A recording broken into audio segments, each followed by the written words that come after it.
নমস্কার বন্ধুরা, পূজা kitchen with village ফুডে আমার সকল বন্ধুদের জানাই অনেক অনেক স্বাগত। কলমি শাক দিয়ে তো অনেক ধরনের রেসিপি খেয়েছেন। আজকে আমি কলমি শাক দিয়ে একটা দুর্দান্ত রেসিপি আপনাদের সঙ্গে শেয়ার করব, তাই প্রথমেই লাইক দিয়ে ভিডিওটা পুরোটা দেখার অনুরোধ রইল। আশা করছি আজকের রেসিপিটা আপনাদের কাছে বেশ ভালো লাগবে। এখানে একদম কচি কচি দেখে দেশি কলমি শাক নিয়ে নিয়েছি। এগুলো বন্ধুরা গ্রাম সাইডে যে কোনো পুকুর বা খাল বিলের ধারে কিন্তু হয়।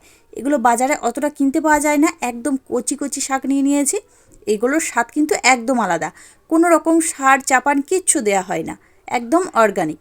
এবার এই শাকগুলোকে একটু ছোট ছোট করে কেটে নিচ্ছি।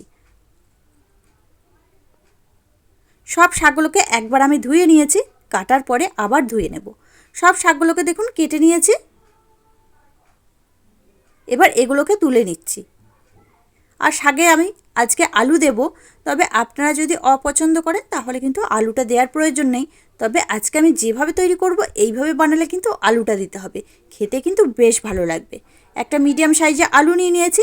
আলুটাকে খুব ভালোভাবে খোসাটাকে ছাড়িয়ে নিচ্ছি। খোসাটাকে ছাড়িয়ে নিয়েছি, এবার আলুটাকে কেটে নেব। প্রথমে একটু গোল গোল করে কেটে নিচ্ছি। ঠিক যেভাবে আমরা আলু ভাজার জন্য আলু কাটি সেইভাবে একটু লম্বা লম্বা করে কেটে নেব। আপনারা কিন্তু যেমন ভালো লাগবে সেইভাবে এই আলুটাকে কিন্তু কেটে নিতে পারেন। এই দেখুন আমি একটু এইভাবে লম্বা লম্বা করে আলুগুলোকে কেটে নিচ্ছি। আলুটাকে কেটে নিয়েছি। এদিকে অল্প সামান্য একটু কুমড়ো নিয়েছি। আপনারা যদি কুমড়ো হাতের কাছে থাকে দিতেও পারেন, আবার কিন্তু নাও দিতে পারেন। কুমড়োটাকে খুব ভালোভাবে এবার ছাড়িয়ে নেব।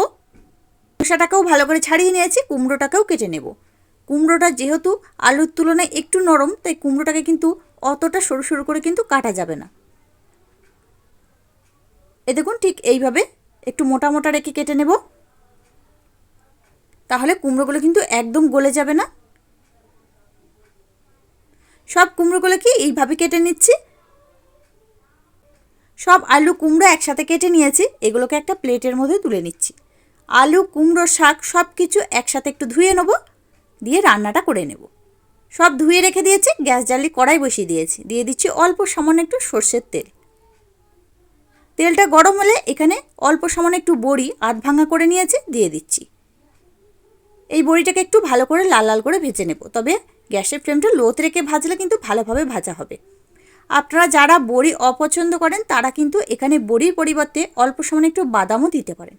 দেখুন খুব ভালোভাবে আমার বড়িগুলো ভাজা হয়ে গেছে, একদম লাল লাল করে ভেজে নিয়েছি। এবার এই বড়িগুলোকে তেল থেকে ছেঁকে তুলে নিচ্ছি।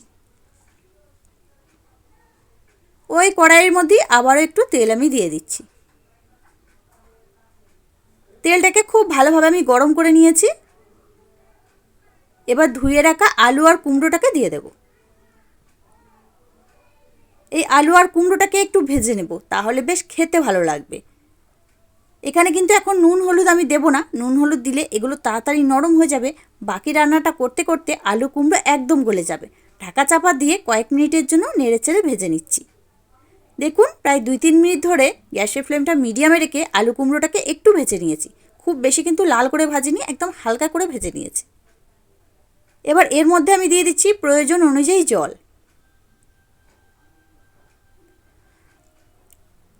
এবার দিচ্ছি স্বাদ মতো লবণ আর হাফ চামচ মতো হলুদ গুঁড়ো। আবারও সব কিছু একসাথে একটু মিশিয়ে নিচ্ছি। এবার এখানে ঝালের জন্য আমি দিয়ে দিচ্ছি কাঁচা লঙ্কা। প্রায় 2 থেকে 3টে কাঁচা লঙ্কা চিড়ে রেখেছিলাম, দিয়ে দিলাম। আপনারা ঝালটা অবশ্যই বুঝে ব্যবহার করবেন। এবার এটাকে ঢাকা চাপা দিয়ে কয়েক মিনিটের জন্য একটু ভালোভাবে সিদ্ধ করে নেব। দেখুন প্রায় 3-4 মিনিট ধরে গ্যাসের ফ্লেমটা একদম লো টু মিডিয়াম করে ভালোভাবে সিদ্ধ করে নিয়েছি। এগুলো কিন্তু বেশ ভালোভাবে সিদ্ধ হয়ে গেছে। তবে একদম কিন্তু খুব বেশি সিদ্ধ করলে হবে না, প্রায় 80 থেকে 90% মতো সিদ্ধ করে নিতে হবে। এবার শাকগুলোকে এর মধ্যেই দিয়ে দেবো। শাকগুলো আমি ধুয়ে রেখেছিলাম। সমস্ত কেটে রাখা শাকগুলোকে দিয়ে দিলাম। শাকগুলো দেওয়ার পরে আবারও একটু একসাথে নেড়েচেড়ে নেব। বন্ধুরা আপনারা তো অনেক ধরনের কলমি শাক খেয়েছেন, এইভাবে একবার বানিয়ে দেখবেন, শুধু মুখে কিন্তু এক বাটি খাওয়া হয়ে যাবে, আর ভাতের পাশে কিছুই লাগবে না, অনেক সুন্দর হয়। এবার অল্প একটু ঢাকা চাপা দিয়ে এটাকে হতে দিচ্ছি। দেখুন প্রায় মিনিট 2 মতো চাপা দিয়ে রেখেছিলাম। শাকটা দেখুন অনেক নরম হয়ে গেছে। যেহেতু কচি, খুব তাড়াতাড়ি কিন্তু এটা সিদ্ধ হয়ে যাবে। আবার একটু নেড়ে চেড়ে নিলাম। এবার এটাকে আমি নামিয়ে নেব, দিয়ে একটা পাত্রে রেখে দেবো, দিয়ে কড়াইটাকে পরিষ্কার করে নেব। কড়াইটাকে পরিষ্কার করে নিয়েছি। আবারও দিয়ে দিচ্ছি সর্ষের তেল। তেলটা গরম হয়ে গেলে এখানে দিচ্ছি 1 চামচ মতো রাঁধুনি। যে কোনো মুদির দোকানে পেয়ে যাবেন, খুব সুন্দর একটা ফ্লেভার আসে। থাকলে অবশ্যই দেবেন, না থাকলে কালো জিরেও এখানে দিয়ে দিতে পারেন। এবার এই রাঁধুনিটাকে খুব ভালোভাবে একটু ভেজে নিতে হবে। খুব সুন্দর একটা দেখবেন স্মেল বেরোবে। তখন আমি যে শাক আর আলু কুমড়ো সিদ্ধ করে রেখেছিলাম সেগুলোকে এর মধ্যে দিয়ে দিলাম। এগুলো দেওয়ার পরে আবার একটু নাড়াচাড়া করে নেব। বন্ধুরা, আমি সম্পূর্ণ নিরামিষ করছি, তাই কিন্তু পেঁয়াজ রসুন দিইনি। আপনারা চাইলে একটু পেঁয়াজ কুচিও এখানে ব্যবহার করতে পারেন, তাতেও কিন্তু ভালো লাগবে খেতে। যেহেতু শাক আর নিরামিষ, অল্প সামান্য একটু চিনি দিলাম, এতে খুব বেশি মিষ্টি হবে না, এই টেস্ট আর ব্যালেন্স থাকবে। 2 মিনিটের মতো চাপা দিয়ে দেব। 2 মিনিট হয়ে গেছে, চাপাটা আমি খুলে দিচ্ছি। দেখুন সব কিছু কিন্তু বেশ ভালোভাবে মিশে গেছে, বেশ একটু মাখো মাখো হয়ে গেছে। এবার যে বড়িগুলোকে ভেজে রেখেছিলাম সেগুলোকে এই সময় দিয়ে দেব। প্রথমেই বড়িগুলো দিলে বড়িগুলো একদম নরম হয়ে যাবে, এই বড়িগুলোর মধ্যে যে ক্রিস্পি ভাব সেটা চলে যাবে। আর এই সময় দিলে বেশ বড়িগুলো বেশ একটু ক্রিস্পি ভাব থাকবে, মুখে পড়লে বেশ ভালো লাগবে। আর আপনারা যদি বাদাম ব্যবহার করেন, বাদামটাও কিন্তু এই সময় ব্যবহার করবেন, তাহলে খেতে বেশ ভালো লাগবে। বড়িটা দেওয়ার পরে প্রায় 2-3 মিনিট ধরে একটু নাড়াচাড়া করে নিয়েছি। এবার এই শাকটা কিন্তু আমার তৈরি হয়ে গেছে, এর থেকে বেশি রান্না করার প্রয়োজন নেই। দেখুন একদম মাখো মাখো হয়ে গেছে। এবার এটাকে চলুন গরম গরম পরিবেশন করব। তৈরি হয়ে গেল আমার কলমি শাকের দুর্দান্ত একটা রেসিপি।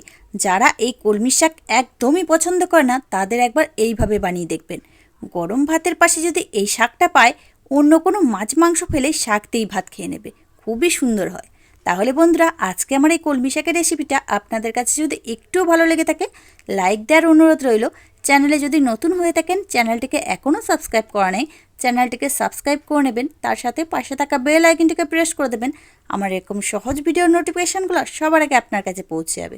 তাহলে আজকের মতো এখানেই, আবার ফিরে আসছে অন্য কোনো দিন অন্য একটা রেসিপি নিয়ে। ততক্ষণ আপনারা ভালো থাকবেন।